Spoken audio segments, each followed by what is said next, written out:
Olá, o meu nome é Gláucia, eu tenho 14 anos e eu moro com os meus pais, meus 2 irmãos e o meu avô. Nossa família é de origem italiana, então lá em casa todo mundo fala alto. E as pessoas se assustam quando veem a nossa casa pela primeira vez.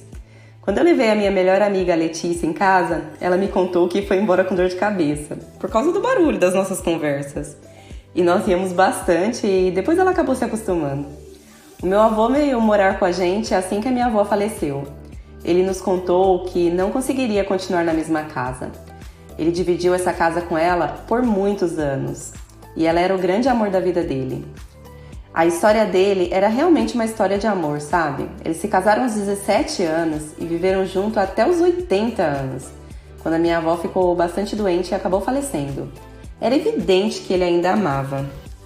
Nos finais de semana, quando os irmãos da minha mãe vinham visitar o meu avô, logo virava uma festa, e o que era para ser somente um almoço em família. Mas eu adorava, mesmo porque era a única hora que eu via minha mãe largar do meu pé. O ano na escola estava bem puxado. Eu tinha a impressão que eu não conseguiria acompanhar a turma. Eu precisava me esforçar um pouco mais. Só que eu gostava mesmo era de jogar vôlei. Às vezes eu matava a aula para ficar na quadra. Eu sabia que não era certo, mas alguma coisa me fazia fazer aquilo. O professor de história me chamou para conversar. Disse que eu iria reprovar por falta, pois quase não assisti às aulas dele. Para mim, aquela matéria não deveria existir. Eu jamais iria conhecer Cristóvão Colombo e nem Antônio Conselheiro. Mas antes que ele resolvesse chamar os meus pais lá na escola, era melhor eu começar a assistir às aulas dele e matar outra aula de outros professores. Eu só não podia ficar sem jogar. No restante, eu dava um jeito. Mas o coordenador falou que estava de olho em mim. Aquela semana eu tinha prova todos os dias. Eu precisava estudar, mas eu também tinha um torneio de vôlei. Mas eu achei que conseguiria dar um jeitinho naquela situação. Eu iria para o jogo e depois, quando eu chegasse, eu estudaria. Os meus pais estavam sempre perguntando como eu estava na escola. E eu respondia que bem, mas na verdade, a coisa estava ficando feia. Eu só precisava recuperar e ficaria tudo certo. Pelo menos era o que eu imaginava. Já estávamos em outubro e o meu boletim estava péssimo. Os professores passaram trabalho para que eu tentasse recuperar, mas por causa dos jogos eu não conseguia entregar na data. Eu comecei a ficar desesperada, eu sabia que iria reprovar. Eu precisava estudar muito. O diretor chamou meus pais e explicou a situação. Falou de todas as oportunidades que os professores tinham me dado e que eu havia desperdiçado. Inclusive, que eu estava matando a aula para ficar na quadra jogando bola. A minha mãe estava super nervosa lá em casa e o meu pai trancado no quarto. Eu estranhei, pois o ambiente era sempre alegre. Eu perguntei o que estava acontecendo e a minha mãe falou que eles tinham sido chamados na escola. Eu gelei na hora. Eu sabia que eu estava em apuros. O meu pai me mandou subir. Tivemos uma conversa bem séria. Ele estava bem chateado com a situação e também decepcionado com a minha falta de compromisso com a escola e também do desrespeito para com ele e com a minha mãe. Eu fui para o meu quarto. Eu debrucei sobre os livros para estudar. Eu acabei dormindo. Eu acordei com a minha mãe me chamando. Ela estava brava e tirou o celular de mim. E ainda me avisou que eu só sairia de casa para ir ao colégio e que o diretor acompanharia os meus passos. Eu estava fora do time. O pessoal ficou muito bravo, pois eu era uma das melhores jogadoras. Mas eu não podia desobedecer meus pais, porque senão eu passaria a eternidade com a consciência mal por ter feito aquilo comigo e com os meus pais. Fora o castigo, né? Até tentei estudar, fiz todos os trabalhos que os professores entregaram para os meus pais, mas eu não sabia nada sobre as matérias, o que não me ajudou muito, né? Pois as notas não seriam as melhores a ponto de eu passar de ano.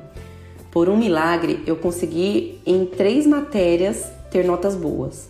Eu pedi ajuda para minha amiga, mas ela estava cuidando do irmão. Eu teria que assistir algumas aulas de reforço fora do horário da escola, mas eu não estava muito afim. Eu ficava nas aulas, mas eu não prestava muita atenção. Eu percebia que os outros alunos se esforçavam para aprender. E eu estava lá com minha cabeça nas quadras e os meus amigos jogando e eu lá, tendo que estudar. Esse pensamento me impedia de me dedicar ao que realmente interessava.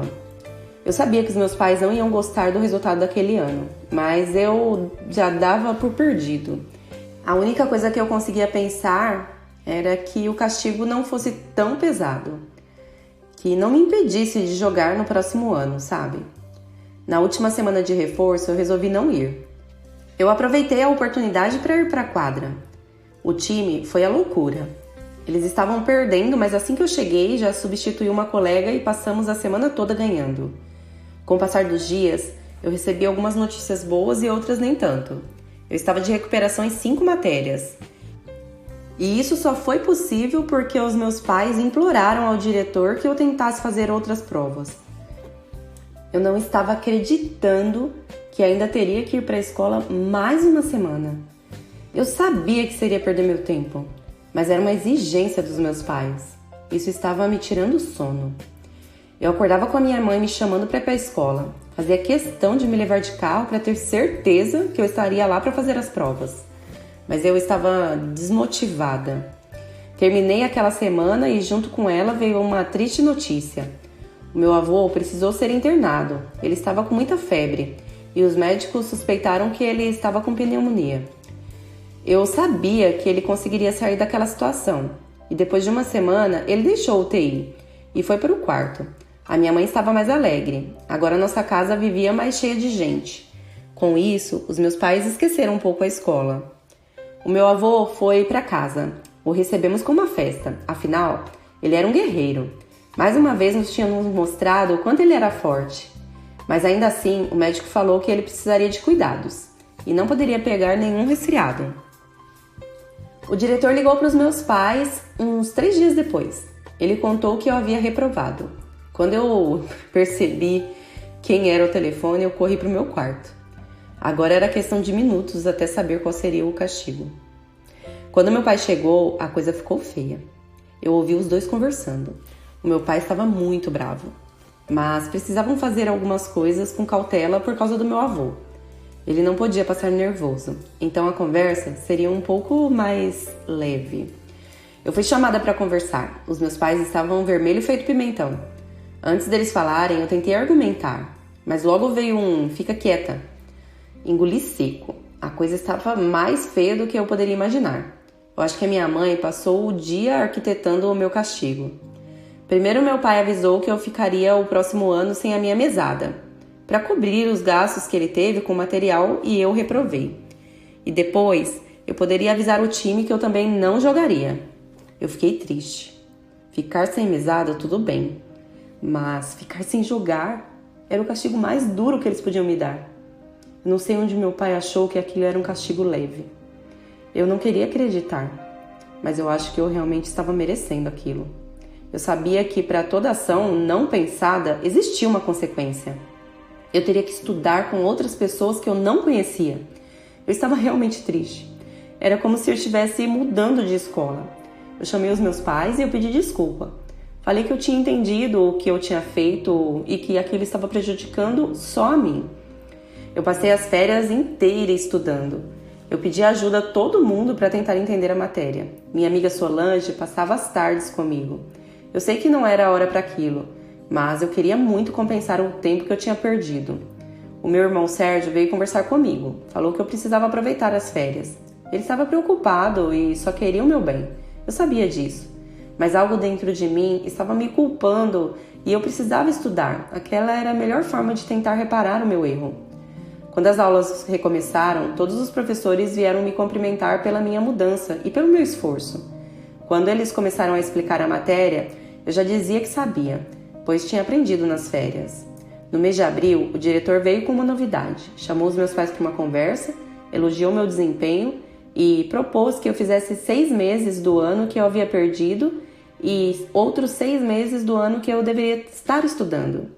Eu contei para todos os meus amigos. Eles fizeram a maior festa com a notícia. Tinha valido a pena todo o esforço que eu tinha feito e as matérias já estavam mais fáceis. Eu me sentia grata por ter a minha amiga Solange me ajudando e por ter me apoiado em todo aquele período. Depois do almoço, eu fui deitar para descansar um pouco. Logo meu pai veio falar comigo. Me falou que estava orgulhoso de mim e do que eu havia conseguido aprender com os meus erros. e falou ainda que em breve ele voltaria a me dar a minha mesada. Claro que eu havia gostado da notícia, mas eu queria mesmo era voltar a jogar vôlei. Então eu perguntei quando eu poderia voltar, e ele me disse que do mesmo jeito que a mesada, mas que dessa vez o meu irmão iria me acompanhar. Eu pulava de alegria, eu estava muito feliz. Eu abracei meu pai e agradeci pela confiança que ele estava colocando em mim novamente. E eu prometi nunca mais decepcioná-lo. Até o meu avô quis me dar um abraço e é claro que eu adorei. Afinal, meu avô é muito especial. Chegou o dia da reunião com o diretor e os meus pais vieram ao meu encontro e eu estava tremendo. Mas logo meu pai abriu um sorrisão e aí eu percebi que eu tinha passado assim, que eu poderia cursar novamente o ano que eu havia perdido. À noite nós fomos para a pizzaria comemorar. Nós levamos o meu avô.